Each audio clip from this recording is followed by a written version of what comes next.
ओम नमः शिवाय।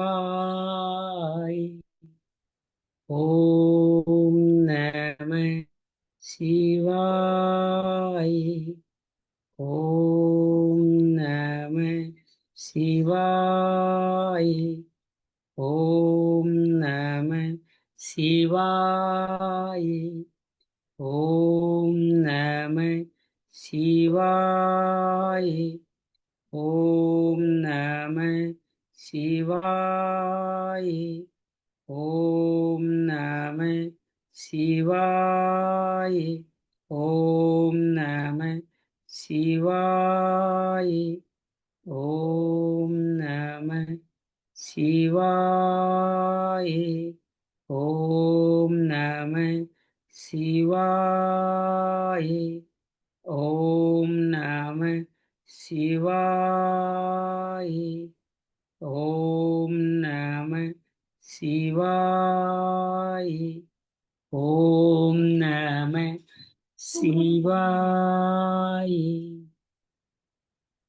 जय श्री कृष्ण। मैं श्याम आप सबका अभिनंदन करता हूँ, स्वागत करता हूँ। आज हम श्रावण मास की द्वितीया में प्रवेश कर रहे हैं और आज हम सब मिलकर के करेंगे हमारे नियमित साधक संजीवनी सत्संग के डे 47 का कार्य है। अभी तक हमने प्रथम अध्याय, द्वितीय अध्याय, तृतीय अध्याय के 13 श्लोक तक कर लिए हैं। आज 14, 15, 16 श्लोक हम करने का प्रयास करें। हम सब मिलकर के आइए गीता माँ को नमन करते हुए आगे बढ़ते हैं। 7 बार समस्त चक्रों के लिए, मन बुद्धि चित्त एकता के लिए भगवान का आशीर्वाद संग्रहित करते हैं। नमो भगवते वासुदेवाय। नमो भगवते वासुदेवाय। नमो भगवते वासुदेवाय। नमो भगवते वासुदेवाय। नमो भगवते वासुदेवाय। नमो भगवते वासुदेवाय। नमो भगवते वासुदेवाय। वसुदेव सुतं देवं कंस चाणूरमर्दनम देवकी परमानंदम कृष्ण वंदे जगद्गुरुं। श्री कृष्ण वंदे जगद्गुरुं। ओम या देवी सर्वभूतेषु श्रीमद्भगवद्गीता रूपेण संस्थिता नमस्तस्यै नमस्तस्यै नमस्तस्यै नमो नमः। या देवी सर्वभूतेषु साधक संजीवनी रूपेण संस्थिता नमस्तस्यै नमस्तस्यै नमस्तस्यै नमो नमः। या देवी सर्वभूतेषु साधक संजीवनी रूपेण संस्थिता नमस्तस्यै नमस्तस्यै नमस्तस्यै नमो नमः। गुरुर्ब्रह्मा गुरुर्विष्णु गुरुर्देवो महेश्वर गुरु साक्षात् परम ब्रह्म तस्मै श्री गुरुवे नमः। गणेशं गजाननं भूतगणादिसेवितं कपितजम्बूफलचारुभक्षणं उमासुतं शोकविनाशकारकं नमामि विघ्नेश्वराय पादपङ्कजम्। ओम शांति शांति शांति शांति। आइए हम हमारे नित्य गीता के इस संवाद को आज प्रारंभ करते हैं। हमारे साथ अंजलि दीदी जुड़ चुकी हैं। अंजलि दीदी का अभिनंदन है, स्वागत है। आइए हम सब मिलकर के आज के इस गीता पाठ को आगे बढ़ाते हैं। हम लोगों ने निर्जला एकादशी दिन ये गीता पाठ प्रारंभ किया और हमने प्रारंभ किया प्रथम अध्याय के, जो अर्जुन विषाद योग कहलाता है। धृतराष्ट्र वाद से शुरू होता है, युद्ध का हाल जानना चाहते हैं, संजय हाल बताता है। अर्जुन सेना को देखना चाहता है, कौटुंबिक मोह का शिकार होता है, कुल धर्म के नाश का कारण बताते हुए युद्ध क्षेत्र से छूट हट जाता है, विषाद करता है। सांख्य योग के दूसरे अध्याय की जो मुख्य 5 बातें हैं वो मैं आपके सामने रखना चाहूंगा।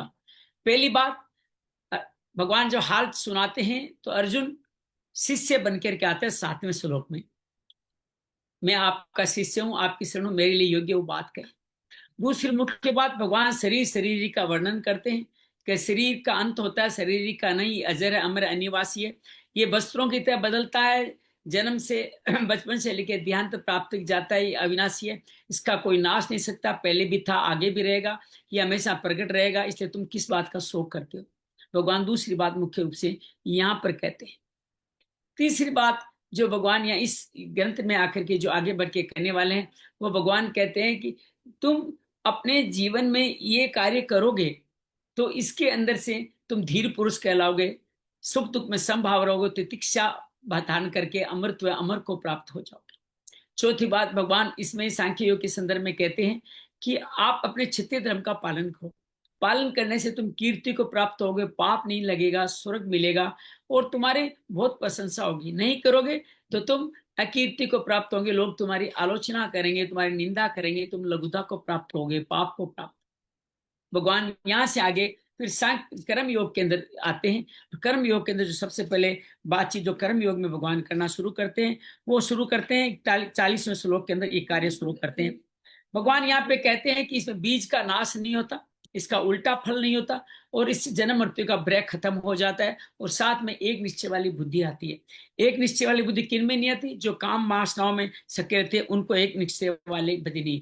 ये त्रिगुण विषयों से तुम आगे बढ़, निर्द्वंद हो जा, सत्व में स्थापित हो जा, विवेक शक्ति को प्राप्त कर और परम तत्व है समुद्र के समान, उसकी तुलना करते हुए कहते हैं समुद्र के समान तो स्थापित हो जाओ, छोटे छोटे नालों वेदों की अब तुम्हें आवश्यकता नहीं रही। दूसरी बात ब्राह्म समता वाली बुद्धि के बारे में कहते हुए शुरू करते हैं, कर्म पे तुम्हारा अधिकार है, फल पे नहीं अधिकार। तुम्हारा हेतु भी नहीं बनना, तुम्हें इसके लिए कर्म की आसक्ति नहीं हो और ये सारे काम तुम करो समता वाली बुद्धि से, अर्थात कर्तव्य कर्म करते हुए समता वाली बुद्धि समतम उचित रहेगा और इससे तुम निकृष्ट कर्मों से दूर होते चले जाओगे और तुम्हारी सुकृत दुष्कृत में समभाव से तुम्हारी बुद्धि कुशलता प्राप्त कर लेगी, तार समता प्राप्त कर लेगी। भगवान इस तरह समता वाली बुद्धि की बात करते हैं और जो समता वाली बुद्धि प्राप्त करते हैं वो दलदल से निकल करके आगे बढ़ जाते हैं और उनकी अचल बुद्धि होती है, वो सती धीर पुरुष कहे जाते हैं। अर्जुन के सवाल पूछते हैं, भगवान स्थित धीर पुरुष के गुण बताते हुए ये कहते हैं कि जिसकी कामनाएं शांत हो गई हो, जिसका संतोष धन प्राप्त हो गया हो, जो दुखों में दुख सुख में उद्विग्न नहीं आता और स्पृहा भी राग में नहीं रखता, वीत राग भय क्रोध मुक्त है, वो स्थित धीर पुरुष कहलाता है। और कहते हैं उनको न तो किसी स्नेह अर्थात प्रशंसा में अभी स्नेह प्रशंसा में रुचि है, न उनकी कोई आलोचना करे तो उनको प्रॉब्लम होने वाली है। वो कछुए की तरह अपने अंगों को इंद्रियों को सिकोड़ करके इंद्रियों के विषय से बचते रहते हैं और कहते हैं कि जो इस तरह से निराहार रह करके विषयों में कार्य करते हैं वो हमेशा स्थित धीर पुरुष होते हैं। जो इंद्रियों के वश में इंद्रिया परमात्हीन अर्थात इंद्रिया मत करके उनको रसों की तरफ ढकेलती है, तो एक भी इंद्रिय का रस अगर जीवित रहता है तो मन को भी अपने वश में कर लेता है और उसके द्वारा बुद्धि भी हर ली जाती है। जिनकी इंद्रियां संयमित है उनकी बुद्धि प्रतिष्ठा में स्थित है। तो यहाँ एक बड़ा सुंदर उदाहरण देते हैं, जिनकी बुद्धियां प्रतिष्ठित नहीं है वो आसक्ति से कामना से बाधा में, क्रोध से मूढ़ता से विवेक हरना, अंत में वो नीचे गिर जाने का कार्य करते हैं। तो इस तरह राग विषय द्वेष से विषयों से व्यक्ति हमेशा ही नीचे गिरते रहते हैं और उनके जीवन में हानि होती रहती है। जो स्थित धीर की होती है उनके जीवन में कोई हानि नहीं होती, उनकी बुद्धि हमेशा ही भगवान में प्रतिष्ठित रहती है। तो जिनकी बुद्धि इस समता वाली बुद्धि से नहीं युक्त होती या ऐसी भावना नहीं होती, उनके जीवन में कभी शांति नहीं होती। अशांतस्य कुतम सुखम, उनके जीवन में कहीं शांति नहीं है। तो इंद्रियों के अंदर हम इस तरह से अपने चलते हैं, इस तरह से तुलना करिए। इंद्रियां जब हर लेती है मन को तो एक डगमग नाव की तरह तुलना की है। समुद्र में नाव चल रही है और उसको वायु हिला डुला रही है, उससे तुलना करती है।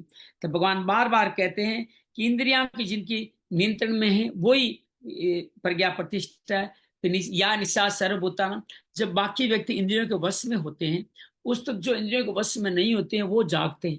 वो कह रहे हैं हम जाग रहे हैं, वो एक्चुअली सो रहे हैं।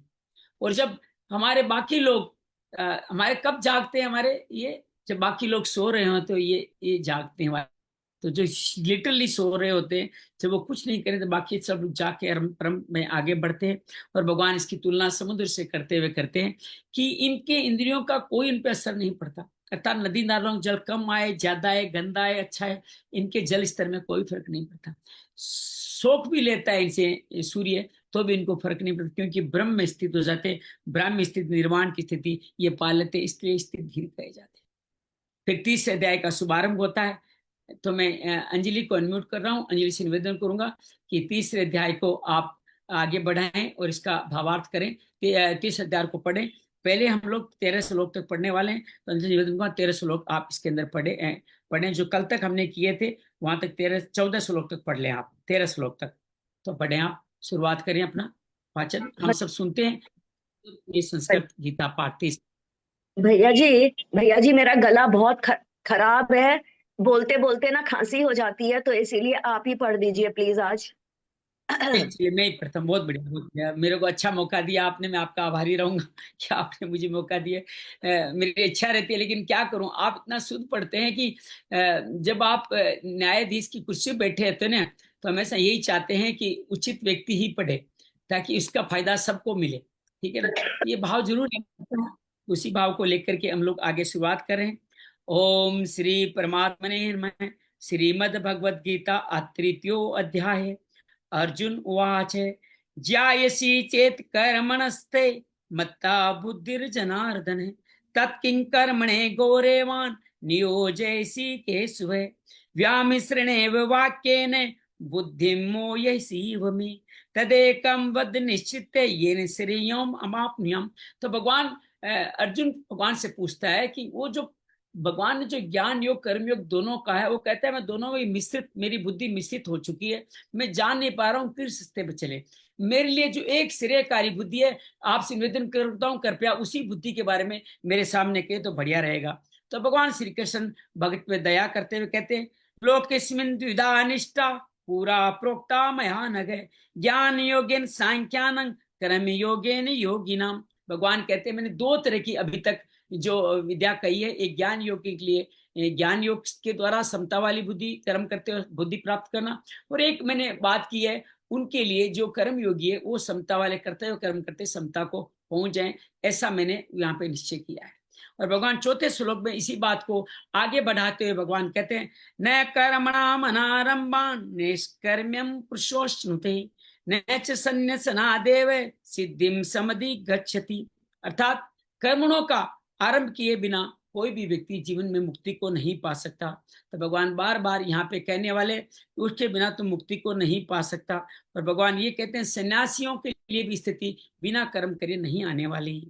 न ही कश्चित अपि जातु तिष्ठत्य कर्म कृत क्रायते हवशकम सर्व प्रकृति गुणी। वो ये भी कहते हैं प्रकृति के वश में होने के कारण हर व्यक्ति को त्रिगुणों के कारण हर वक्त कर्म करने ही पड़ेंगे। अर्थात वो साफ कह रहे हैं कि ज्ञान योगी कर्म करने से बच नहीं सकता, उनको भी कर्म करने ही पड़ते रहना। ये बात भगवान यहाँ बार बार बताते हैं। आगे चल के भगवान और आगे बताते हैं न ही कश्चिन्नमपि, ये तो हो गया। छठा श्लोक कर्मेंद्रियाणि संयम्य ये आस्ते मनसा स्मरण इंद्रियार्थन विमूढ़ात्मा मिथ्याचार से उचित। वो कह रहे कर्मेंद्रियों को आप सेम कर भी लो, लेकिन मन से अगर विषयों का चिंतन कर रहे हो तो भी आप कर्म कर रहे हो, अर्थात आप उस वक्त मिथ्याचार कर रहे हो, बेवकूफ बना रहे हो लोगों से। मन ही मन तो कोई स्त्री दिखी, कोई भोजन देखा, मन में तो उसका चिंतन चल रहा है, ऊपर से राम राम कर रहे हो, बगुला भगत बने हुए हो।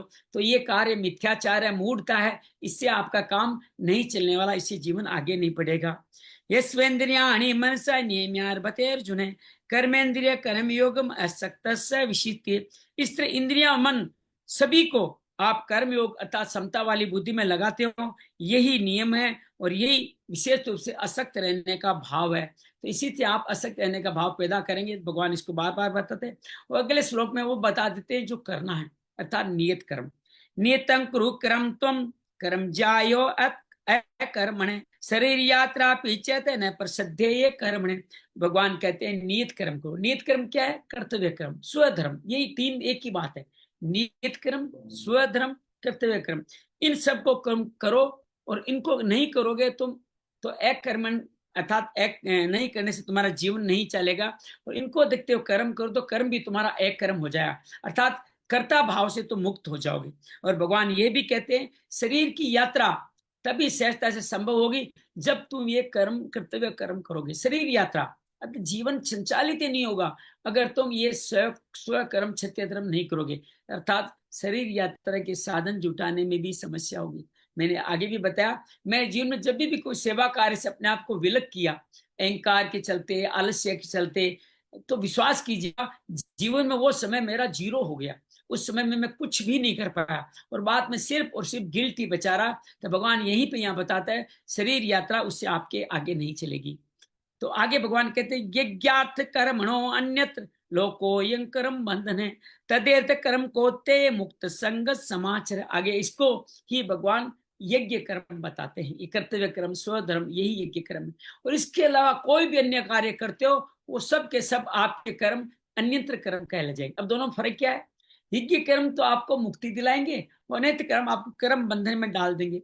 मुक्त संगत समाचार है, जो चलने वाले को मुक्त बना देंगे, जो नहीं चल रहे हैं उनको भगवान कहते हैं कि उन सबको बुद्धि उनकी स्थापित हो जाएगी, वो उनके कर्मों के अंदर वो सब के सब कर्म बंधन में बसते चले जाएंगे। और 10वें श्लोक में भगवान यहाँ पे कहते हैं, स यज्ञा प्रजा सृष्ट्वा पुरोवाच प्रजापति अननेन परस्य ध्वम एस वो सस्तुष्ट काम दुख। भगवान यहाँ पूरी सृष्टि की संरचना के माध्यम से हमें समझाने का प्रयास करें। पूरी सृष्टि की संरचना कैसे होती है वो भगवान यहाँ समझाने का प्रयास हम सब लोगों को कर रहे हैं। तो आइए इन बातों को समझते हैं, कैसे भगवान ब्रह्मा के माध्यम से हमें ये संरचना समझाने का प्रयास करें, उसको हम समझने का प्रयास करते हैं। प्रजापति ब्रह्मा ने भगवान श्री कृष्ण की आज्ञा से आदि काल में जब सृष्टि प्रारंभ हुई हम सबको रचा, साथ में क्या स यज्ञ, ये बात साथ जुड़ी, हम सबको कर्तव्य कर्म के विधान सहित रचना करी और कहा कि तुम लोग इस कर्तव्य के द्वारा सबकी वृद्धि करो, अर्थात सबकी सेवा करो। ये कर्तव्य कर्म रूप ये तुम लोगों को, अब यहाँ बड़ी इष्ट काम दुख, बड़ा सुंदर शब्द है, कर्तव्य पालन की आवश्यक सामग्री प्रदान करने वाला है। अर्थात ऐसी सेवा करोगे तो तुम्हें सामग्री मिलती रहेगी। और साथ में के अनेन, इस कर्तव्य के तुम द्वारा देवान देवताओं, मनुष्यों, पशुओं, पक्षियों, इन सब की सेवा करो, इन सब को उन्नत करो। और ये सब लोग जो मंगल आशीर्वाद कामना करेंगे तुम्हारी, उससे तुम भी उन्नत हो जाओगे। कितनी सुंदर बात है।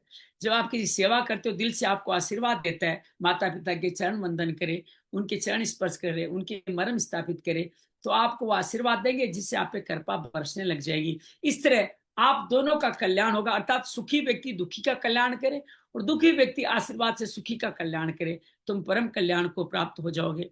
भगवान यहाँ पे अगले श्लोक में कहते हैं कि अगर आप ऐसा नहीं करते हो तो क्या होगा, उसका भी भगवान यहाँ पे बड़ा चिंतन करते हैं। इष्टान भोगानी वो देवा दास्यन्ते यज्ञ भाविता तेर्दतान प्रतायभ्यो यो भुक्ते स्तेन एव से। बड़ी गंभीर बात है।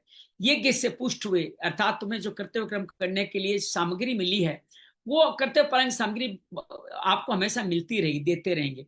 उन देवताओं की सामग्री को दूसरों की सेवा कर्म में लगाएं। और जो मनुष्य उसका सेवा कर्म में लगा वह चोर है।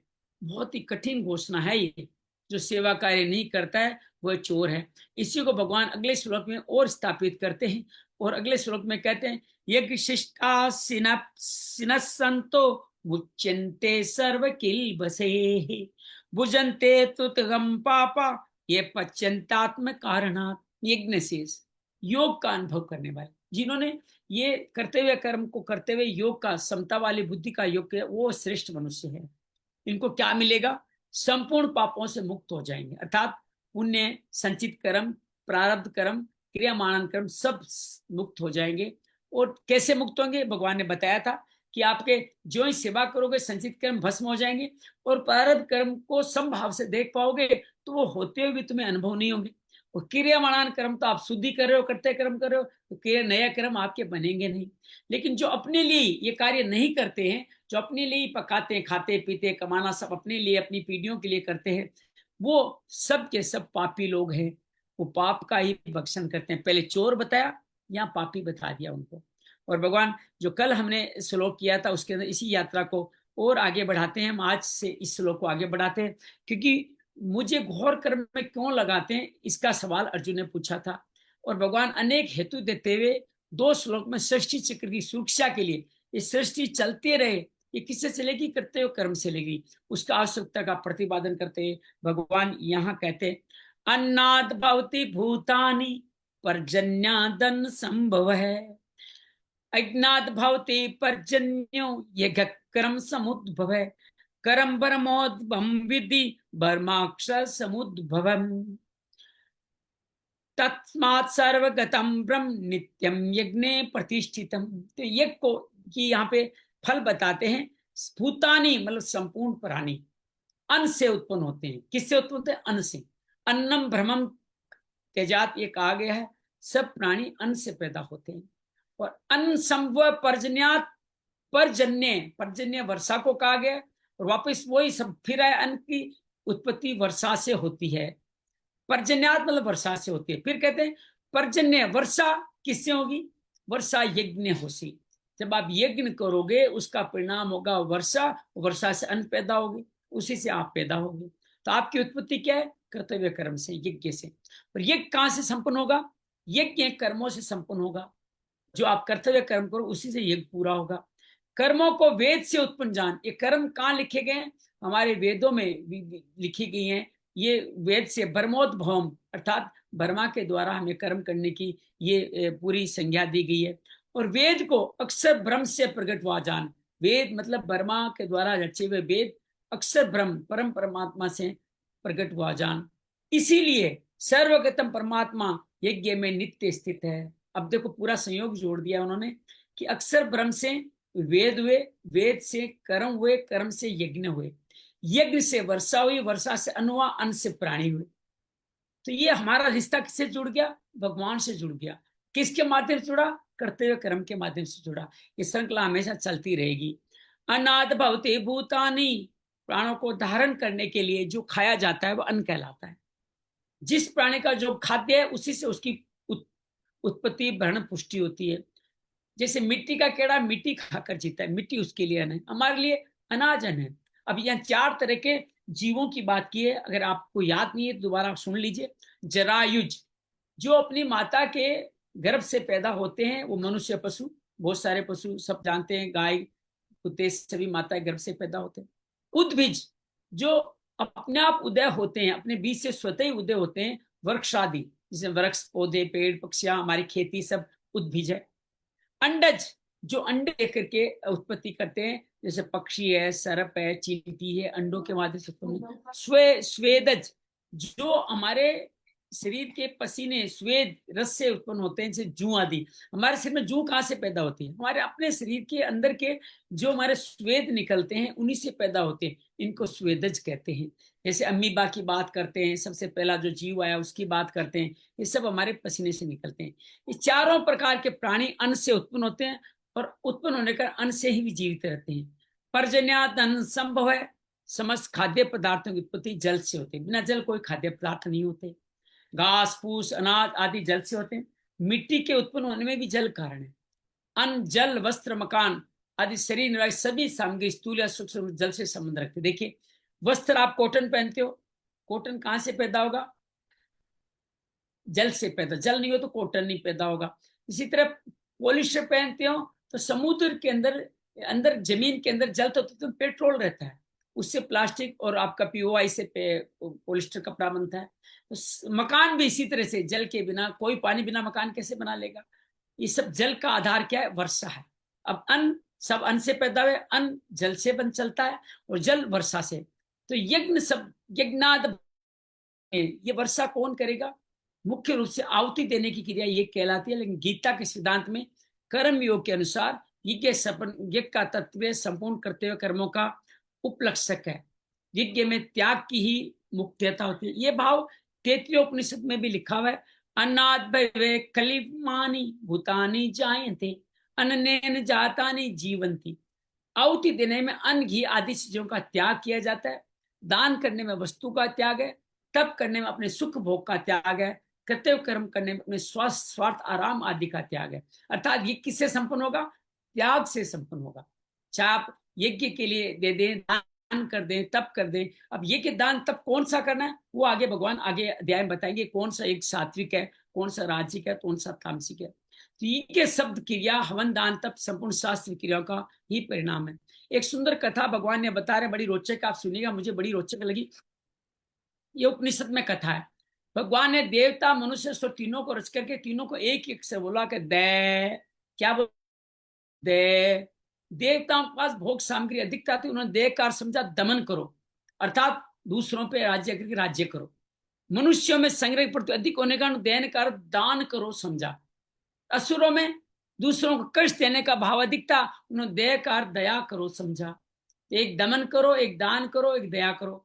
इस तरह देवता मनुष्य असुर तीनों को देव उपदेश का तात्पर्य दूसरों का हित करने में ही है। किसी तरह से करो, आप सामग्री अधिकता ज्यादा दमन करके करो, कम कर दो उनको, या दान करके कर दो, या दया करके कर दो।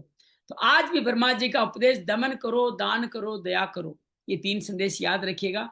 दमन किसको? इंद्रियों का दमन करो, भोगों से मुक्त करो। दान मतलब अपने कर्तव्य कर्म का पालन कर लोगों को बांटो, और सब पे करुणा रखो। ये कर्तव्य कर्म की ही याद दिलाता है। अब कर्तव्य कर्म का पालन कर वर्षा कैसे होगी, ये सुनने की बात है।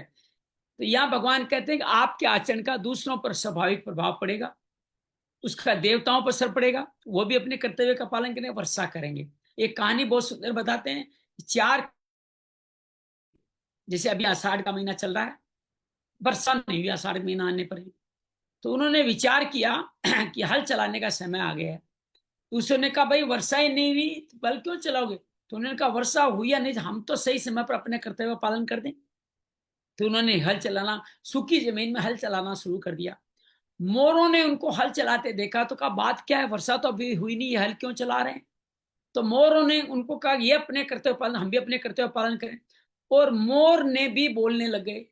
अब मोर की आवाज सुन, यहाँ दूसरी कहानी में इंद्र का भी काम लिया गया। इंद्र भी देखता है मैं वर्षा करनी तो मैं भूल जाऊं, वो बारिश करता है। यहाँ थोड़ा डिटेल में बताया कि मोर बोलते देखकर बादलों ने विचार किया था, इंद्र ने वरदान किया मेरी गर्जना सुने भी नहीं मोर कैसे बोल रहे हैं। उन्होंने कहा हम भी अपने कर्तव्य से क्यों, तो उन्हें गर्जना शुरू कर दी। अब मेघों की गर्जना सुनकर के इंद्र ने सोचा बात क्या है, तो पता कि सब अपने कर्तव्य पालन करते। तो उसने कहा मैं भी पीछे करूं, कहीं मैं वर्षा करना नहीं भूल जाऊं। तो भगवान ने वर्षा करने का आज्ञा दी। अब समझ में आया, कर्तव्य पालन करने से देवता भी वर्षा करते हैं। ये बात का भाव यहाँ समझ लीजिए। ये यज्ञ क्रम समुद्भव, कौन सा एक निष्काम काम, बिना कामना के, लौकिक और शास्त्र सहित सभी विध कर्मों का नाम यज्ञ है। किस किस के लिए क्या क्या यज्ञ बताया? ब्रह्मचारी के लिए अग्निहोत्र करना, सुबह रोज आप छोटा सा हवन करें, अपने गायत्री मंत्र का उच्चारण करने के बाद में अंगन्यास करके यज्ञ करें, वो उनके लिए, ब्रह्मचारी के लिए वो यज्ञ है। गुरुदीप जी का स्वागत है। आयुर्वेद का ज्ञाता होने के कारण लोगों के हित के लिए, आयुर्वेद की बात उस टाइम डॉक्टर थे नहीं इसमें सबको शामिल कर लीजिए, आयुर्वेद के, एलोपैथी के, होम्योपैथी के, मरम के, योग के, सभी भी लोगों के हित के लिए वेद का कर्म करते हैं, तो उनके लिए वो यज्ञ है, अर्थात वही कर्म योग है। इस तरह विद्यार्थी अपने अध्ययन को, और टीचर अध्यापन को, व्यापारी अपने व्यापार को निष्काम भाव से करें, तो यह भी यज्ञ है। तो आप ये मत समझिए कि आपको रोज हवन में यज्ञ आहुति करनी है, हमारे लिए अपना नियत कर्म करना ही यज्ञ है। ये इसका वर्ण आश्रम देश काल के मर्यादा रखकर आपका स्वधर्म जो देश का चल रहा है, जो समय चल रहा है, जो आश्रम में जिसमें आप हो, गृहस्थ आश्रम का अलग धर्म है, वानप्रस्थ अलग धर्म है, निष्काम भाव से जो भी शास्त्र में लिखे हुए कर्तव्य कर्म करते हैं सब यज्ञ रूप होते हैं। यज्ञ किसी प्रकार का क्रिया जन्य ही होता है। अब देखिए बड़ी सुंदर बात कही है, संख्या भिलावा ये सब क्या विष है। वेद लोग शुद्ध करके औषधि में रहते हैं, तो विष भी अमृत की तरह बड़े बड़े रोगों को दूर करने वाले बनते हैं। इस तरह कामना, ममता, आसक्ति, पक्षपात, विषमता, स्वार्थ, अभिमान से सभी कर्मों में विष के समान है। विषैले भाव को निकाल दो तो वो ही सेम कर्म अमृतमय होकर के जन्म रूपी महान योग को दूर करने वाले यज्ञ कहलाएंगे, अमृतमय यज्ञ कहलाएंगे। कर्म ब्रह्मोत्तम विद्धि, वेद कर्तव्य कर्म को करने की विधि बताते हैं भगवान। विधि का ज्ञान वेद से होने कारण कर्मों को वेद से होते। वेद में पूरी विधियां लिखी है, जैसे कौन कौन से वेद है? ऋग्वेद, यजुर्वेद, सामवेद और अथर्ववेद। ये वेद में हमें बताई गई ऋचाएं, जिनके माध्यम से हम इनको पढ़ सकते हैं। पूरा का पूरा ऋग्वेद है, जो हम ऋचाओं के माध्यम से ये पद्य में कहा गया है। यजुर्वेद में यज्ञ करने के तरीके बताए, पूरा गद्य है। सामवेद में सारा सारा लयबद्ध पद्य में बताया गया यही बात। अथर्ववेद में गद्य पद्य दोनों में बताया गया है। साथ में स्मृति, पुराण, इतिहास, रामायण, महाभारत और विभिन्न संप्रदाय के आचार्यों के वचन, सत्शास्त्रों ग्रहण करना ही आपके वेद कहलाता है। यही सब वेद है। तो भगवान ने बड़ा सुंदर कहा। अब देखिए माताओं के लिए, अंजलि हमारे एक ही माता है हमारे पास, उनके लिए एक श्लोक में पढ़ना चाहता हूँ। मनुस्मृति में लिखा हुआ है, विवाहिको विधि स्त्रीणाम संस्कारो वेदिक स्मृत है, पति सेवा गृह वासो ग्राथो अग्नि प्रिक्रिया। क्या कहते हैं? स्त्रियों के लिए वैवाहिक विधि का पालन ही वैदिक संस्कार, वो यज्ञोपवीत है, उनको यज्ञोपवीत धारण करने की जरूरत नहीं है। आप वैदिक संस्कार में बैठ गए, आप वैवाहिक विधि, तो आपका वैदिक संस्कार अपने आप हो गया। फिर क्या करना, कर्तव्य क्रम क्या आपका? पति की सेवा, उसमें परम पिता ईश्वर को मान लेना, गुरुकुल निवास, वेदाध्ययन और गृह कार्य अग्निहोत्र कहा गया है। अब ये कोई कहते हैं कि स्त्रियों के लिए गुरुकुल में जाना, वेद का अध्ययन करना मना है, तो यहाँ मनुस्मृति कहती है पति सेवा गुरु वासो, ये सब के सब, और घर के कार्य जो अन्नपूर्णा की तरह घर कार्य करते हैं, यही यज्ञ है आपके। इसके ये यज्ञ नहीं है कि आप बहुत पढ़ो, बहुत आगे पढ़ो, लेकिन आप बहुत सारी सर्विस की नौकरी करके पैसा को मजूरी में कमाना एक अलग बात है, लेकिन वो आपके लिए यज्ञ नहीं है। आपके इतना सा कर दें तो आप घर में रोज यज्ञ ही कर रही हैं, अन्नपूर्णा बन करके, जो आप अन्न को उत्पन्न कर रही है, जो रोटी दे रही है, जो अपने पति बच्चों का उत्साह बढ़ाते हैं, जीवन को आगे बढ़ा रही है, यही आपका कर्तव्य कर्म है। आपको बाहर जाके सेवा करने की जरूरत भी नहीं है, ये भी यहाँ स्पष्ट कहा गया है। ब्रह्माक्षर समुद्रम, ब्रह्म पद वेद का वाचक है, वेद परमात्मा से प्रकट हुए, इसलिए परमात्मा सबके मूल हो गए। ये वेद जिसमें ऐसा कुछ कहा हुआ है करते हुए कर्म क्या क्या करना चाहिए, वो सारे ब्रह्म वेद पुराण महाभारत सब के सब परमात्मा से तो नहीं, इसलिए परमात्मा सबके मूल है। परमात्मा से वेद प्रकट होते हैं, वेद करते हुए पालन की विधि उल्टा बता रहे हैं। मनुष्य कर्तव्य का विधिपूर्ण पालन करता है, उससे यज्ञ संपन्न होगा, वर्षा होगी, अन्न होगा, अन्न से प्राणी होगी, उन्हीं प्राणियों से मनुष्य कर्तव्य कर्म पालन से यज्ञ करते हैं। ये सृष्टि चक्र है, ये चलता रहता है कर्तव्य कर्म करने में से। अब वो भी पिछले श्लोक में भगवान ने बताया, तो वो भी समझ गए ना, अगर आप ये कर्म नहीं करते हो तो सृष्टि चक्र चलेगा नहीं, अर्थात अतिवृष्टि, अनावृष्टि, भूकंप, महामारी पैदा हो जाएगी, क्योंकि सृष्टि चक्र आपने चलाया नहीं। तस्मा सर्वगतम ब्रह्म नित्यम यज्ञ प्रतिष्ठितम, या ब्रह्म पद अक्सर सगुण निराकार दोनों का वाचक है। सर्वगत परमात्मा, परमात्मा वेद नहीं है, इसलिए भगवान ने क्या किया, तू वेदों से ऊपर उठ जा, वेद से परमात्मा नहीं मिलने, वेद सिर्फ इशारा करेंगे। सर्वव्यापी होने परमात्मा विशेष रूप से यज्ञ में अर्थात कर्तव्य कर्म में सदा वर्धमान, अब बड़ी बात कही, वो सर्वव्यापी है। तो हम जो सेवा कार्य करेंगे, माता जो अन्न बनाएगी उसमें भी प्रसाद बना के भगवान विद्यमान हो जाएंगे। तात्पर्य है कि निष्काम भाव से कर्तव्य कर्म का पालन किया जाता है, परमात्मा रहते हैं। परमात्मा प्राप्त चाहने वाले को क्या करना है, कोई बड़े सारे कोई तीर्थों की यात्रा नहीं करनी, बस सेवों के कर्तव्य कर्म, स्वधर्म, कर्तव्य कर्म, सेवा कर्म, परोपकार के कार्य करें और आप परमात्मा को पालें। स्वकर्मा तम अभर्च्य सिद्धि वंदती, मान हुआ गीता में 18वें अध्याय में कहा भी गया। शंका क्या आती है, परमात्मा जब सर्वव्यापी है तब उन्हें केवल यज्ञ में नित्य प्रतिष्ठित क्यों कहा जाता है, क्या दूसरी जगह नित्य प्रतिष्ठित नहीं है? समाधान ये कहता है परमात्मा सभी जगह समान रूप से विद्यमान है, वह नित्य और एक देशी नहीं, इसलिए यहाँ सर्वगत कहा गया।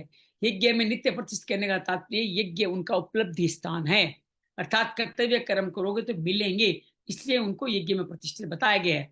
जमीन में सर्वत्र जल रहता है, लेकिन प्राप्त कहाँ होगा? कुआं खोदोगे तभी तो मिलेगा, सब जगह से जल थोड़ी मिलता है। पाइप में भी सर्वत्र जल है, टूटी में जो छिद्र होता है वहीं से पानी आता है, हर जगह से पानी तो नहीं गिरता। ऐसे ही सर्वगत होने पर परमात्मा यज्ञ से प्राप्त होते हैं। अपने लिए कर्म करने से, शरीर के साथ अपना संबंध मानने से सर्वव्यापी परमात्मा की प्राप्ति में बाधा आ जाती है। जब अपने आप को ही सब कुछ मान लेते हो, शरीर के साथ संबंध जोड़ लेते हो, तो फिर परमात्मा की प्राप्ति नहीं हो पाती। ये कैसी होगी? निष्काम भाव पूर्वक दूसरों के हित के लिए अपने कर्तव्य का पालन करने से ये बाधा हट जाएगी, और आपके ये इंद्रियों वाली, शरीर वाली, अपने वाली बाधा हट जाएगी, और आप परमात्मा का स्वतः अनुभव हो जाएगा। भगवान अर्जुन को जो अपने कर्तव्य सटना चाहते हैं, अनेक युक्तियों से कर्तव्य का पालन करने विषय जोर दे रहे हैं। कर्तव्य पालन मतलब स्वधर्म। अर्जुन का स्वधर्म क्या है? युद्ध करना। तो अब एक श्लोक और करते हैं। षष्ठी चक्र के अनुसार चलने, कर्तव्य पालन की जिम्मेदारी मनुष्य पर है। तो जो मनुष्य अपने कर्तव्य का पालन नहीं करता, उसकी ताड़ना भगवान आगे एक श्लोक में करते हैं। एक बार तो पहले बता दी, चोर कहलाएगा, पापी कहलाएगा, अनावृष्टि अतावृष्टि लाने वाला कहलाएगा, समस्त वंश का नाशक हो जाएगा। अब क्या कहते हैं? सुखी कभी नहीं रहेगा। अब और आलोचना क्या करते हैं? एवं परिवर्तितम चक्र, एवं परिवर्तितम चक्र नानुवर्तयति यह अघार्युन्द्रियारामो मोघम पार्थ से जीवती।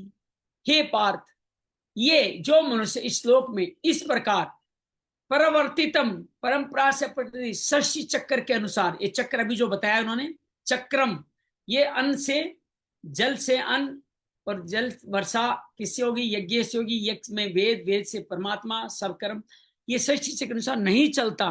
वो इंद्रियाराम है, इंद्रिय के द्वारा ही भोगों में रमन करने वाला, वो ऐसा नहीं करेगा। वो क्या करेगा? मेरा शरीर का सुख, मेरे जीव का सुख, मेरे स्पर्श का सुख, मेरे बच्चों का सुख, मेरे लिए सुख, दूसरों के लिए कांटे बोना, अपने लिए फूल बोना, ये सब के सब भोगों में रमन करते हैं। और इनको क्या कहा? अघायु शब्द, क्या अघायु? पाप में जीवन बिताने वाला, अर्थात जीवन के इनके पुण्य नहीं रहेगा। पैसा है, अच्छा, अब गुड्डी जी सवाल आता है कि पैसा क्यों है ऐसे पापियों के पास में? तो ये आपके पूर्व जन्म के कर्म के आधार पे है। वो पैसा आ गया, उस पैसे का सदुपयोग नहीं करा, तब आप अघाई हो गए, पाप में जीवन बताने वाले हो गए, तो वो रहेगा। लेकिन ये और बात बताते हैं कि जो पाप में जीवन लगते हैं वो सुखी भी नहीं रहते, मतलब पैसा होते हुए भी जो कार्य करते हैं उसे सुख नहीं मिलता। आप देखते हो बहुत ज्यादा डिप्रेशन में पैसे वाले ही ज्यादा लोग रहते हैं। आगे शब्द है मोघम, ये मोघम शब्द आगे भी बहुत आएगा, अमोघ, मोघम, मोघ का शब्द है, अर्थ है व्यर्थ। ये संसार में व्यर्थ ही जीते हैं, अर्थात इनको मर जाना चाहिए। मतलब भगवान इतनी कड़ी बात कोई कहता है किसी को, हे भगवान दया करो इन लोगों पर जो अपने इंद्रियों में रमन करते हैं, उनको आपने पापी बता दिया, चोर बता दिया, अब कह रहे उनका जीना ही व्यर्थ है, इतना तक कह दिया। तो नए श्लोक में प्रारंभ के उपसंगार करते भगवान अर्जुन के पार्थ संबोधन देके कह रहे, तुम उसी कुंती के पुत्र जिसने आजीवन कष्ट सहकर अपने कर्तव्य का पालन किया था। कुंती पति के साथ जंगल में गई, अपनी शोध के लिए खुद संतान उत्पत्ति करी, वो उसने अपने पति का कहना अपना कर्तव्य माना। एक बताइए अंजलि, अपने शोध के लिए कौन बच्चे पैदा करता है? उसने अपने पति की आज्ञा मान के भी, पति को परमेश्वर मान के कार्य किया, कर्तव्य कर्म किया। जिस युद्ध को तू घोर कर्म कर रहा है वह घोर कर्म नहीं, कर्तव्य है। पालन करना है सृष्टि चक्र के अनुसार बरतना, इसका पालन नहीं करना सृष्टि चक्र के अनुसार न बरतना है। तो भगवान यह कहते हैं मनुष्य इतर सभी स्थावर जंगम, स्थावर जो स्थित है पेड़, जंगम जो हम लोग चल सकते हैं, प्राणियों द्वारा स्वतः यज्ञ होता ही रहता है, पर वे यज्ञ का अनुष्ठान बुद्धिपूर्वक नहीं कर सकते। ये दोनों जो पेड़ पौधे पशु वगैरह जो है, ये सब यज्ञ का अनुष्ठान बुद्धिपूर्वक नहीं करते। बुद्धिपूर्वक यज्ञ अनुष्ठान मनुष्य ही कर सकता है, कि योग्यता अधिकार मनुष्य को ही है। अर्थात पेड़ ने फल तो लगा दिए, लेकिन वो फल को किसी को बांट नहीं सकता, उनके पास में ये बुद्धि नहीं है। अब उनकी फल है जो कई कुमार कामी चोर के भी ले जाएगा तो कुछ रोक भी नहीं सकते, ऐसे ही पशुओं के साथ में। तो हमें एवं चक्र नानु वर्ते ती है, जिस रथ के पे का छोटा सा अंश टूट जाए, रथ के समस्त सारथी को धक्का लगता है, समस्त बैठे लोगों को धक्का लगता है। इसी तरह बनवास इसमें कहते हैं वर्षि शस्त्र नहीं चलता, वो समष्टि संसार के संचालन में बाधा डालता है, अर्थात रथ का पहिया तोड़ रहा है। वो संसार और व्यक्ति दो नहीं है, शरीर का अंगों के साथ, अंगों का शरीर के साथ संबंध है, वैसे संसार का व्यक्ति के साथ, व्यक्ति के साथ शरीर के साथ संबंध है। जब व्यक्ति कामना ममता असक्ति अहंता का त्याग करके कर्तव्य का पालन करता है, तब समस्त संपूर्ण सृष्टि में स्वतः ही सुख पहुंचता है। अब देखिए, आप अपने बच्चों को भी अगर सुख पहुंचाना चाहते हो तो आपको सेवा करनी पड़ेगी, उनकी ममता त्यागनी पड़ेगी। आप एक बच्चे ममता रख के उसको मोटा कर देते हो, उसको विकारों में डाल देते हो, कैसे विकास होगा? आपका कर्तव्य कर्म क्या है? बच्चों को उचित संस्कार देना। तो उसके अंदर आपको कड़ा भी बोलना पड़े तो कर्तव्य कर्म के साथ आप कड़ा भी बोलोगे, तभी आपका जीवन में आगे बढ़ेगा। इसे संपूर्ण सृष्टि को सुख पहुंचे। इंद्रिया राम है, जो मनुष्य कामना ममता आसक्ति इंद्रियों के द्वारा भोग भोगता है, भोगों में रमन करने वाला कहा गया है। और यह एक और नई बात कि ऐसा मनुष्य पशु से भी नीचा है। देखो अब नई बात और बता दी, पशुओं से भी गए बीते हो जी आप तो, अगर आप कर्तव्य कर्म नहीं करते हो तो, क्योंकि पशु नए पाप नहीं करता, पहले किए पापों का फल भोग निर्मलता की ओर जाते थे। पशुओं की एक ही योनि है कि धीरे धीरे अपग्रेड होंगे, अंत में गाय तक पहुंचते, मनुष्य तक पहुंचेंगे। कई पशु तो अपने पूरे कर्मों से इतनी जानकारी रहते हैं कि उसी जन्म के बाद मुक्ति पा जाते हैं। जैसे हमारे भागवत में जड़ भरत जी का उदाहरण होता है। वो अपने अच्छे भक्त होते हैं भगवान के, लेकिन मृग में उनकी थोड़ी आसक्ति होती है और अगले जन्म मृग बन जाते हैं। लेकिन सारे जन्म नहीं बिताते, मर्ग में भी वो लोग अपनी जागृति बनाए रखते हैं, उचित कार्य करते हैं, अगले जन्म फिर मनुष्य बन जाते हैं। तो कोई ये कहे कि 84 लाख योनियां पार ही करनी पड़ेगी, ऐसा नहीं है। आप अपग्रेडेड योनि पाकर के जीवन को आगे बढ़ सकते हैं। तो ये निर्मलता को प्राप्त होते हैं। लेकिन इंद्रियाराम मनुष्य जो भोगों की तरफ मुक्त होता है, नए नए पाप कर पतन की ओर जाता है। सृष्टि चक्र बाद संपूर्ण सृष्टि को दुख पहुंच अघायु, इनका जीवन न चलने के कारण पाप में सृष्टि चक्र के अनुसार न चलने के कारण इनके द्वारा भोग बुद्धि से भोग मिलना मनुष्य हिंसा रूप पाप से बच ही नहीं सकते। स्वार्थ अभिमानी भोग संग मनुष्य दूसरों का अहित अहित होगा और भगवान ऐसे मनुष्य जीवन पाप में होता है। तुलसीदास जी मानस के 7वें श्लोक में बड़ा सुंदर, 7वें खंड में बड़ा सुंदर कहते हैं, पर द्रोही पर दार रथ पर है, धन पर अपवाद, ते नर पावर पाप में देह धरे मनुजात। अर्थात जो एक कालन नहीं करते वो इस देह में पापी है। मोगम पार्थ से जीवित, अपने कर्तव्य का पालन नहीं करने वाले मनुष्य की सभ्य भाषा में निंदा ताड़ना करते हुए भगवान कहते हैं इस सभ्य भाषा में मोगम का है, नहीं तो पता नहीं क्या क्या कह देते। ऐसा मुझे संसार में व्यर्थ ही जीता है, अर्थात वो मर जाए तो अच्छा है। कई बार माताएं कहती है ना अपने बेटे को गलत काम करते, तो इससे अच्छा मर जाए, या तेरे जैसे बेटा पाकर तो मैं मर जाऊं। अब सोचिए ये बातें जो माँ कहती है वही भगवान यह कहते हैं, अर्थात तो मर जाए तो अच्छा है। तात्पर्य है कि अपने कर्तव्य और कर्म का पालन करके सृष्टि को जो सुख नहीं पहुंचाता वो कल से दुख तो न पहुंचाए, किसी को परेशान तो नहीं करे। जैसे भगवान श्री राम के वनवास के समय अयोध्या वासियों के चित्रकूट आने पर कोल, किरात, भील आदि जंगली लोगों ने उनसे कहा हम आपके वस्त्र और बर्तन नहीं चुराते, यही हमारी बहुत बड़ी सेवा है। ये उन्होंने स्वीकार किया। और कहते हैं मानस में दूसरे अयोध्या कांड में एक और आपको बता दूं, अंजलि मैंने ग्रुप में भी डाल दूंगा, अभी तुलसी जयंती आ रही है और हम सबको भगवान एक दैनिक जागरण द्वारा एक तुलसी पे मानस पे एक क्विज बनाई गई है। उसमें भाग लेने वालों को सर्टिफिकेट रिजल्ट तो मिलेगा ही मिलेगा, जो प्रथम आएगा उसको लाखों रुपए की राशि मिलेगी। अदानी ग्रुप के माध्यम से कार्य किया जा रहा है। तो मैं आज आपको लिंक भेजूंगा, उसमें रजिस्ट्रेशन करके निःशुल्क है अपना मानस का ज्ञान चेक करें, अब बढ़िया अच्छा लगेगा। तो भगवान वो क्या कहते हैं, भील ये हमारी अति बड़े सेवका ही, ले न बासन बसन चुराई, तुम्हारे बर्तन नहीं चुराते, यही सेवा है। तो अपने कर्तव्य का पालन न करने मनुष्य कम से कम सृष्टि चक्र में बाधा तो न रहे। अर्थात कोई सेवा कर रहा है, कई बार क्या होता है जिसमें अभी हम लोग यज्ञ करा रहे हैं, 100 हम क्या संत की कृपा से हो रहा है 100 कुंडी यज्ञ, उसके लिए हमें 1 करोड़ का खर्चा है। उसके लिए हम लोगों के पास गए जो सेवा कार्य में लगते हैं, जो सृष्टि क्रम के कार्य को चलाना चाहते हैं, उन पर गए। मैंने कहा साहब अब आपके अंदर 11 लाख रुपए दीजिए। थोड़ी देर सोचा, उनको बात गीता की बात समझ में आई, उन्होंने कहा नहीं ठीक है मैं अपनी सेवा देने को तैयार हूँ। एक दिन में 2 11 लाख के, 2 5 लाख के और 7 70 हजार रुपए के यजमान हमने बनाए। इसका मतलब ये सब लोग कौन है, ये लोग वही है जो अपने कर्तव्य कर्म का निर्धारण करते हुए यज्ञ करा रहे हैं। तो आप दूसरे लोग, एक जना ऐसा मिला, अरे काय को फालतू बातें हैं, काय को एक में पैसे देना, उसने देने वाले को भी रोक दिया, तो उन दोनों का पाप बन गया। नहीं दिया उसका भी, जो रोक रहा है उसका भी पाप बन गया। अगर नहीं बाधा डालेगा तो भी उसकी, अब मान लो आपको नहीं देना है तो आप जो देने वाले को रोकिए ना, तो आपकी ये भी सेवा बन जाएगी। समझ में आई बात? ये आपने देने वाले को रोका नहीं तो भी आपकी सेवा बनेगी। जैसे गुरुदीप जी इकट्ठा कर रहे हैं लंगर के लिए पैसा, किसी ने दिया, गुरुदीप जी ने उसका प्रार्थना करी, उसके लिए मंगल कामना करी। एक व्यक्ति देता भी नहीं है, रोकता हो रहा है, वो पापी है। आप नहीं तो चुप हो जाओ, तो आपके कम से कम पाप नहीं बनेंगे। पहले भगवान ने क्या कहा, स्तेन से 12 श्लोक में चोर है, भूंजते थे तो तुम पाप को ही खाते हैं, ये 13वें श्लोक में कह दिया। और अब क्या कह दिया, अगार इंदिया में पापायु है, और उनके जीने को व्यर्थ बता दिया। तुलसीदास जी महाराज ने भी यही कहा, तेज कृषान रोषमय शेषा, अवगुण धन धनी धनेसा, उदय के समहित सब के कुंभकर्ण सम सोवतनी के। अब पहले श्लोक में कुंभकर्ण आया ही नहीं था पहले बालकांड में, तो भी भगवान ने कहा वो लोग सोए रहते हैं, व्यर्थ जीवन जीते हैं जो सेवा नहीं करते।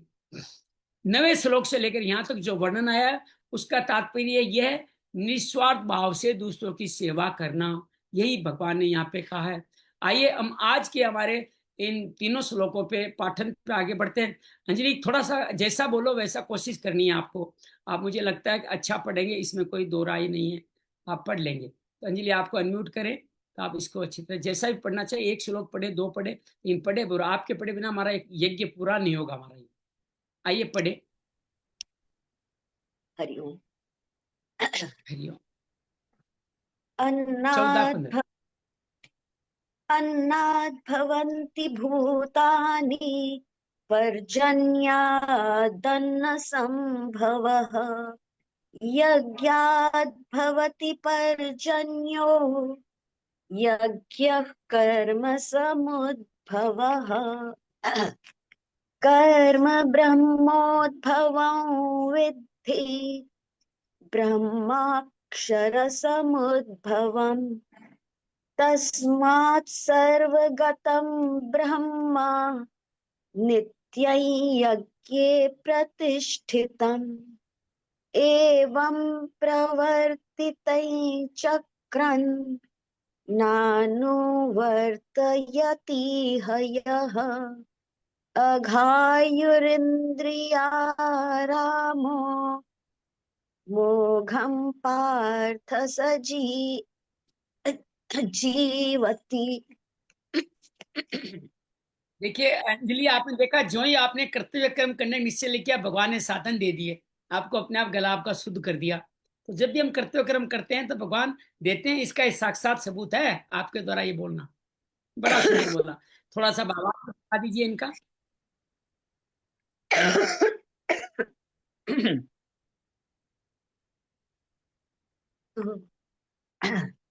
तो भगवान कहते हैं कि जो संपूर्ण प्राणी है वो अन्न से उत्पन्न होते हैं, और अन्न जो है वो वर्षा से उत्पन्न होता है। वर्षा कहाँ से आती है? यज्ञ करने से। यज्ञ और यज्ञ कर्म जो है वो अम, वो वेदों से उत्पन्न कर्मों हुए से, हैं। यज्ञ कर्म से संपन्न होता है, कर्म से संपन्न कर्म होता है, कर्तव्य कर्म से यज्ञ संपन्न होता है। कर्मों से संपूर्ण हुए हैं, और कर्म जो है वो वेदों से है। फिर वेदों को किसने रचा है? अविनाशी परमात्मा से उत्पन्न हुए हैं वेद। इससे सिद्ध होता है कि सर्वव्यापी परम जो परमात्मा है सदा ही यज्ञ में प्रतिष्ठित हैं। तो अगले श्लोक में उनकी बात बताते हैं जो पालन नहीं करते, उनका क्या बता रहे? सृष्टि चक्र को तोड़ देते हैं, उनकी क्या बात करते हैं? हाँ, जो सृष्टि चक्र के अनुकूल काम नहीं करते हैं तो उन उन अपने कर्तव्य का पालन नहीं करते हैं, तो उनकी और अपनी इंद्रियों के द्वारा भोग में ही रमे रहते हैं, तो वो ऐसे पापी पुरुष व्यर्थ व्यर्थ ही हो जाते, मतलब उनको व्यर्थ समझो। ऐसे वो हाँ पापी बिल्कुल, वो पुरुष। एकदम कुछ भी नन है, नन है, नल है, कुछ भी नहीं है वो जो करते हैं, वो कुछ भी नहीं है। बहुत सुंदर। गुरुदेव जी आप भी आज थोड़े बड़े हो रहे हैं, आप दोनों दो श्लोक पढ़िए, 14 15 दोनों पढ़िए। जी पढ़िए। हरिओम जी हरिओम।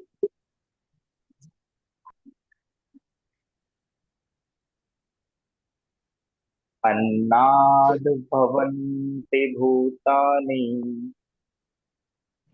पर्जन्यादन्न भवसभं वः यज्ञाद् भवति पर्जन्यो यज्ञ कर्म सुदद्भवः।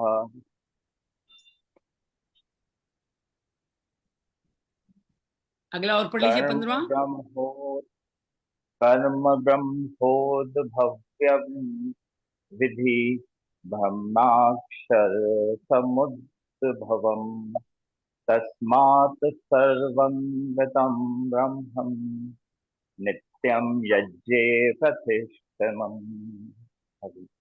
तो क्या अर्थ हुआ जी इसका? क्या सृष्टि चक्र बताया है भगवान ने यहाँ? यहाँ पर भगवान अर्जुन को बता रहे हैं कि ये सृष्टि के कैसे चल रही है। संपूर्ण प्राणी जो भी इस धरती के ऊपर है वो अन्न से उत्पन्न हुए। उनकी जो अन्न की उत्पत्ति है वो वर्षा से हुई। वर्षा कहाँ से हुई? वर्षा का कारण हुआ यज्ञ। जो उसमें आहुति डालते हैं, उससे धुआं उठते हैं, उससे बादल बने, तो उनकी उत्पत्ति हो गई वर्षा से, यज्ञ से हो गई। यज्ञ हमारे निष्काम कर्मों से संपन्न हुआ कि हमने अपने अपने कार्य करे निष्काम से। कर्मों को कहाँ से हमारे को ज्ञान मिला? हमारे वेदों से ज्ञान मिला। ये सारे वेद हमारे भरे पड़े कि जिसमें हमारे को कर्म करने की विद्या दी गई है। और वो कैसे हुए? वेद कहाँ से आए? वेद आए ज्ञान के रास्ते से। तो उसको कहाँ हाँ, से ज्ञान मिला? जो परम पिता परमात्मा है वो सर्वव्यापी है, उससे अगर कर्मों में नियत स्थित करने का हमारे को है। बहुत बढ़िया। कितनी सहजता से सुंदर चक्कर बताया भगवान ने। आइए ध्यान के माध्यम से इस सर्वगत परमात्मा को जानने का प्रश्न प्रारंभ करते हैं। आराम से बैठ जाइए, स्थिर हो जाएं, चेहरे पे सुंदर सी मुस्कान। ये मुस्कान ही परमात्मा की उपस्थिति का सूचक है। हमारा सृष्टि चक्र इस परमात्मा की उपस्थिति मुस्कान से प्रारंभ हो रहा है।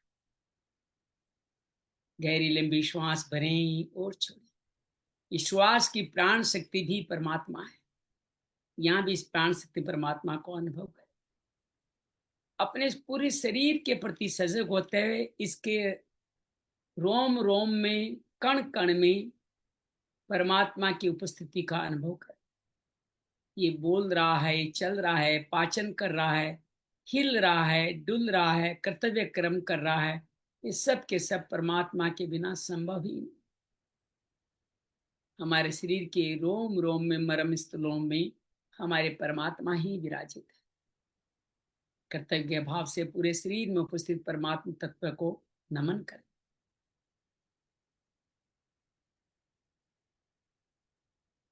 हमारा शरीर, ये मानव शरीर हमें मिला अन्न से। जो भी जिस तरह का भी हमें अन्न लगा है, हमारे माता पिता ने जो शुद्ध अन्न का साक्षात स्वरूप अपने में अर्जित किया, उसी से हमें जन्म मिला है। हमारी उत्पत्ति अन्न से हुई और ये माता पिता ये अन्न का कार्य, ये अन्न जुटा पाए, उसका माध्यम था जल अर्थात वर्षा। उन्होंने हमारे इस कर्म को, हमारे जन्म के अन्न का प्रबंध करने के लिए उन्होंने अपने कर्तव्य कर्म करके, मान लो किसी ने कुआं खेदा, कहीं कहीं से जल ला के ले आए। यहाँ जल का तात्पर्य हमारी आजीविका के लिए सत्कार पूर्वक अर्थात सात्विक कर्म करने से भी है। तो उन्होंने वो जल वर्षा करी हमारे पे, वर्षा से हमारा अन्न उत्पन्न हुआ और वर्षा वो कर पाए, वो उनके सदकर्मों का ही कारण था। अर्थात उन्होंने अपने जीवन में जो सद कार्य किए, कर्तव्य कर्म का पालन किया, प्रकृति की, मानव की रक्षा करी, सेवा करी, उस कारण से ही उनके द्वारा यह वर्षा संभव हो पाए। और ये सब उन्होंने क्यों किया? क्योंकि ये सब कुछ ब्रह्मा प्रजापति ने कहा था, तुम्हारे को जन्म लेते समय, देते समय मैंने ये कर्तव्य कर्म तुम्हारे साथ बांधे। वेदों में, शास्त्रों में, गुरुओं से उन्होंने यही जाना कि सेवा करना ही यज्ञ है। तो उन्होंने सेवा का कार्य अपने गुरुओं, अपने ग्रंथों से जान करके किया। और सारे ये ग्रंथ, ये सब कुछ वेद पुराण, सबके रचयिता, सबके पात्र अक्षर ब्रह्म परम परमात्मा है। इस तरह हम समझ सकते हैं परमात्मा सब में विदित है। परम तत्व परमात्मा के कारण कर्म करने का भाव, कर्म करने से ही यज्ञ, यज्ञ से वर्षा, वर्ष से अन्न, और अन्न में है हम और हम में है परमात्मा। तो ये पूरा सृष्टि चक्र परमात्मा से लेके परमात्मा तक लगातार चलता ही रहता है। बस इसमें एक ही भाव बीच में जो हमारे ऊपर निर्धारित है, वो है अपने कर्तव्य कर्म के द्वारा यज्ञ कर्म निर्धारित करना। बीच में हम ये करें तो बाकी सृष्टि चक्र अपने आप स्वतः ही चलता रहता है।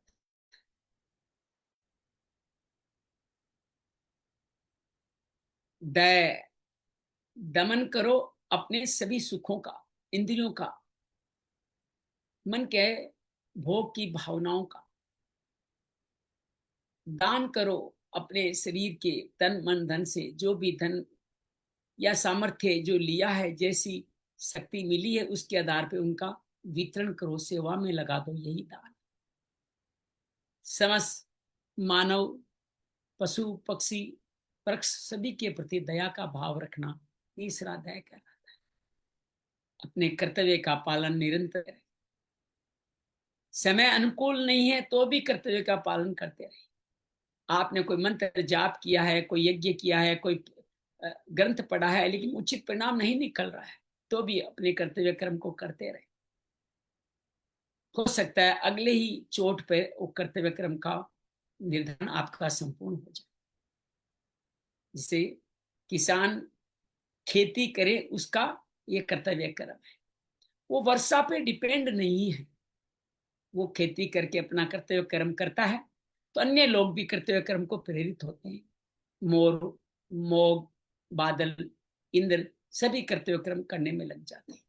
अर्थात हम अपना कर्तव्य कर्म करेंगे तो समस्त सृष्टि भी कर्तव्य कर्म करने में लग जाएगी और ये सब समष्टि के लिए ये कल्याण का मार्ग हो जाएगा। अपने इस कल्याण मार्ग में चलते रहते के कारण विश्राम करें। आप आनंद में हैं, आप शांति में हैं, आप सुखद हैं।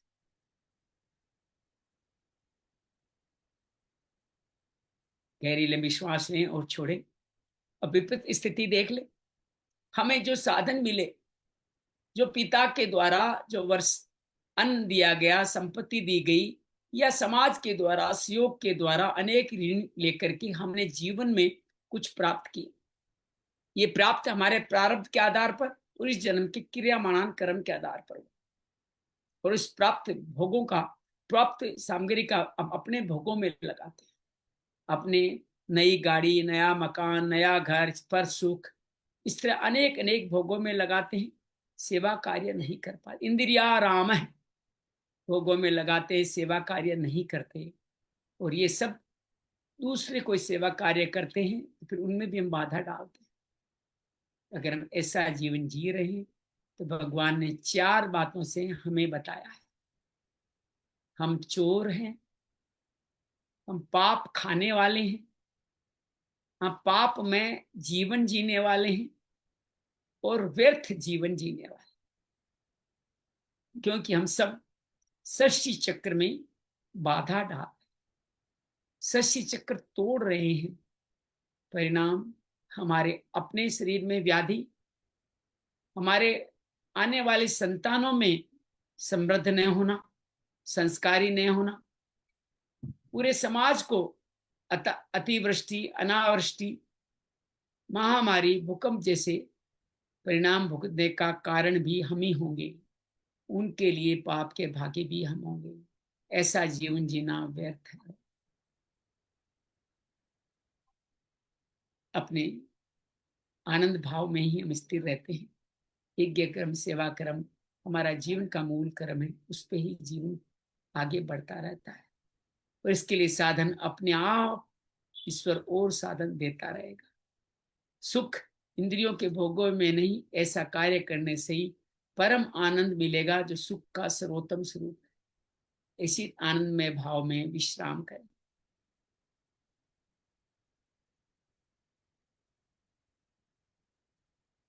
जय मां भगवत गीते, जय जय मां भगवत गीते।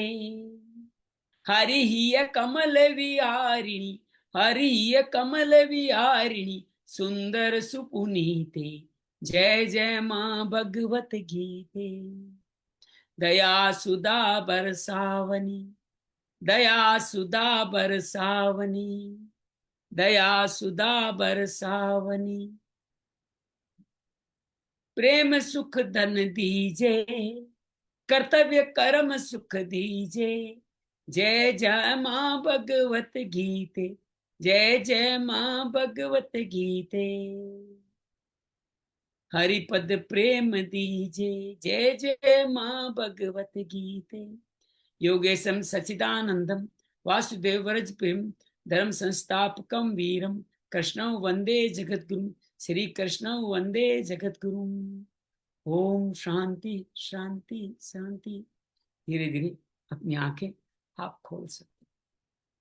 तो ये रहा हमारे 3 श्लोक। और आज हमने थोड़ा अपना भावार्थ को थोड़ा अलग तरह से मुख्य बातों में संपित रखा, तो हम हमारे 1 घंटे के इस नीत कर्म में हमने कार्य संपन्न किया है। उम्मीद है आपको गीता के भाव समझ में आ रहे होंगे, सृष्टि चक्र समझ में आया होगा, हमें क्या करना है, क्यों करना है, करेंगे तो क्या होगा, करेंगे तो सृष्टि चक्र चलेगा, नहीं करेंगे तो व्यर्थ जीवन जिएंगे। ये बात उम्मीद है आपको समझ में आई होगी, और इस भाव को अपने जीवन में उतारें। गीता पढ़ने पढ़ाने की चीज नहीं, जीवन में उतारने की चीज है। अगर जीवन में नहीं उतारा तो पढ़ने पढ़ाने से कुछ भी नहीं मिलने वाला है। बस खाली मन शुद्ध रहेगा, शांत रहेगा, लेकिन मुक्ति के इस राह में जनता जनार्दन को, सृष्टि चक्र को आगे नहीं बढ़ा पाएंगे अगर कर्तव्य कर्म नहीं करेंगे। नमन है आपको, आप लगातार आ रहे हैं, बहुत बहुत बधाई। हमने ये भी सोचा जब विदेश जा रहे हैं तो हम एक काम ये भी कर सकते हैं, आप सबको दोनों को वैसे सूट करता हो तो हम ये कार्यक्रम शाम को रख सकते हैं। आप सबको सूट करता हो तो शाम को रख सकते हैं, अर्थात शाम को 6-6:30 बजे खाने से पहले रख सकते हैं, 6:30 से 7:30। चाइना में उस टाइम 9 बजेंगे, तो हम शाम को भी 9 बजे रख सकते हैं, वहां के हिसाब से 9 बजे, हमारे साथ 6:30 बजे, या वहां के हिसाब से सुबह के 9 बजे, यहाँ के हिसाब 6:30 बजे। आप मुझे अवश्य ग्रुप में बताइएगा कि आपको कौन सा समय 11 तारीख से लेके, सॉरी 1 तारीख से लेके 10 तारीख तक सूट करता है। बहुत बहुत धन्यवाद, बहुत बहुत आभार, आनंद रहे, मस्त रहे। आप अनम्यूट करके भी बता सकते हैं जी, मैं अनम्यूट नहीं है तो कर दे रहा हूँ आपको जी। नमस्कार सर। सुबह 6 बजे का हो सकता है क्या, क्योंकि 6 बजे से क्लास शुरू हो जाती है हाँ मेरी कर फिर। लेंगे, 6 का कर लेंगे, मुझे तो 6 का और शूट करता है सर, वहां 8:30 है ना, बजेगा, मेरे लिए तो और बढ़िया, काम के लिए समय ज्यादा मिलेगा, तो 6 से 7 रख लें। 6 से 7 मेरे हिसाब से तो हम छह बेस्ट है। से सात मैं मेरी इस जूम छह की से क्लास सात को रख मैं लेते कहीं हैं, और, है ना, तो उसको ये कर बहुत लेते हैं बढ़िया। तो। हम ठीक है, अंजलि, अंजलि आप भी इसमें सहमति प्रदान करें। हम 1 तारीख से 6 से 7 रखेंगे, 1 तारीख से 6 से 7 रखेंगे, ताकि हम सुंदर तरीके से इसको सुबह सुबह कर पाए। आपके हिसाब से 6 से 7 होगा, मेरे लिए चाइना के हिसाब से 8:30 से 9:30 होगा, तो मेरे लिए वो ज्यादा परफेक्ट, उचित है। ठीक है ना, तो वही करते हैं, परफेक्ट। 6 से 7 ठीक है। रखेंगे। मैं आप समय की सूचना आपको और ग्रुप में दे दूंगा। बहुत बहुत धन्यवाद, प्रभु, बहुत बहुत आभार, एक मंगल हो। एक तो प्रभु 2 मिनट तो दे दो, बड़ी सारी दिल में ना बोलो बोलो उछल बोलो, कूद बोलिए ना, बोलिए बोलिए रखे। बोलिए। मेरे पास ना ये ऐसे ना बड़े ग्रंथ हैं बस, लेकिन मेरे को ना वो पढ़ने नहीं आता। मेरे पास रामचरितमानस भी, और मैं बड़ा देख के हैरान होता हूँ कि उसकी लय अलग है और गीता की लय अलग है। वो दोनों कितना अलग अलग तरीके से समझाए जाते हैं, मैं तो मतलब समझ नहीं आती क्या है जब आप मैं रामचरितमानस इतना ही का कहूंगा गान। दुर्दीप जी, आपने देखा बार बार यहाँ पे मानस के भी गीत मानस की चौपाइयां भी आ रही है। जी जी जी। तात्पर्य क्या है, गीता 2500 साल पे, 5000 साल पहले की, मानस 1500 साल पहले की गई। जी मानस में गीता का बहुत बड़ा प्रभाव है, बल्कि मैं कहूं बुद्ध की विपासना कहो या पातंजलि योग दर्शन को, सभी में भगवान ही छाए हुए हैं। तो छाए हैं आप जी, बिल्कुल। संस्कृत बोलना सीखेंगे, धम्मपद, वही वही आपकी धम्मपद। मानस में भी लय बन जाएगी। मानस तो किसी भी लय में बोल दो, मानस तो वाह मेरे को आप ढंग की लय नहीं आती, लेकिन किसी भी लय में बोलो मानस काम कर जाता है आपका। वाह वाह, ठीक ठीक आप ठीक। अंजलि, आपसे मैं निवेदन करूंगा कि मानस की जो प्रश्नावली है उस पे आप भाग जरूर लें, आपको अच्छा लगेगा। मैं लिंक आपके ग्रुप में आज डाल दूंगा, आज ही पंजीकरण करना है आपने, उसमें पंजीकरण करके ऑनलाइन अपने समय अनुसार कर सकते हो। आप चाहते हो मानस को थोड़ा पलटा मारना है, तो ऊपर ऊपर वाले जो कांडों के नाम हैं, या किस कांड में क्या क्या घटना मुख्य रूप से घटी है, उस घटना के बारे में आप बात कर सकते हैं। तो वो सुंदर तरीके से मानस को आप समझें, उसमें उस परीक्षा में जरूर भाग लें। ये 30 तारीख जी, तक करनी है हर हाल में। ओके, कोशिश करूंगी। ठीक है धन्यवाद। भैया जी, धन्यवाद। प्रभु जी, बहुत आसान है, दीदी कभी को भी कर लो। क्या गला खराब है दीदी का, तबीयत खराब हो रही हाँ, है? दीदी का आज थोड़ा गला खराब है, दीदी ठीक हो जाएगी। थोड़ा दिल्ली गले का ध्यान रखती है अपना, और रखेगी। अभी भी गर्म पानी के द्वारा जो कुछ करके उस हिसाब से आप गले को बहुत अच्छे से ठीक कर सकते हैं। एक एक्सरसाइज मरम में बताते हैं अंजलि दीदी, यो भी करें आप, हाँ जी। ऐसे जीभ बाहर निकालते हुए ऐसे बाहर करें 15 बार, अपने आप अच्छा, आपकी वोकल को ठीक होगा। और इसका विपरीत भी करना है, breathe in, hold and breathe out like this. हाँ हाँ, नासिका से लेना, होल्ड करना, और नासिका से छोड़ना। जी जी, करूंगी। और साथ में मरम है हमारे, ये हड्डी, दोनों हड्डियों के बीच में जो लिगामेंट है वहां, इसको गुड। ऐसे दबाइए, ये भी आपके गले में बहुत सुंदर तरीके से कार्य करेगा। मेरा तो जी जब भी होता है मैं सब इतना करके ठीक कर लेता हूँ। टेबलेट दवाई लेने की आदत नहीं है, सोचता हूँ छोटा सा प्रारब्ध है, इसको भुगतान कर लें तो अच्छा है। दवाई लेके इसको पीछे पेंडिंग कर दिया तो बाद में बड़ा होकर के आ जाएगा ये, इसलिए भुगतान कर दूं तो अच्छा है। तो मैं उस दर्द को सहन करता हूँ और बस अपनी स्वाभाविक प्रक्रियाएं खान पान के द्वारा, इनके द्वारा करता रहता हूँ। सत्य कफ को पित्त से नाश किया जाता है।